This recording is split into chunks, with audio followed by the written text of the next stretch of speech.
సతీష్ రెడ్డి గారు ఏడు సార్ ఎవరు మీద సార్ అంత సీరియస్ గా ఉన్నారు? ఎకరా భూమి 170 కోట్లకు పోయింది హైదరాబాద్ లో. అవును సార్. మరి ఈ రోజు నువ్వు ఉర్సా అనేటువంటి వాళ్ళకు 50 పైసలకి ఇస్తావు. నేను అలాగే ఇస్తా, తప్పేటుంది అని అంటున్నారు లోకేష్ గారు. 99 పైసలకు ఎకరా కాదు, 99 పైసలకు మొత్తం నేను ఇస్తా అంటాడు. అవును సార్, గట్టిగా అడిగితే మొత్తం ఫ్రీగా ఇచ్చేస్తానా, 99 పైసలు కూడా వద్దంటాడు ఆయన. ఏం లోకేష్ నాకు అర్థం కావడంలే. మీ నాయన సొమ్ము లేకుంటే మీ అబ్బ సంపాదించినటువంటి సొమ్ము ఏమన్నా ఇస్తావా? ఇచ్చుకో. అలా నాయన సొమ్ము ఎందుకు ఇస్తాడు సార్?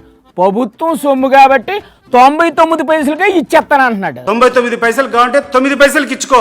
సార్ మీరు అలా అనకండి, నిజంగా ఇచ్చేస్తారు. ప్రభుత్వం సొమ్మది, నువ్వు ఎవరు? నేను ఇస్తా అని చెప్పేటువంటి అధికారం మీకు ఎవడిచ్చాడు నీకు? ఎవడో ఎందుకండి, ఆయనే తీసేసుకున్నాడు డెసిషన్. నువ్వు ఎవడయ్యా కౌన్ కిస్కా గొట్టం? అదేంటి సార్ అంత మాట అనేసినారు? ఆయన ఎవరో తెలియదేంటి మీకు? ఆఫ్టర్ ఆల్ మినిస్టర్, కాబోయే చీఫ్ మినిస్టర్ ఆయనేనంటండి.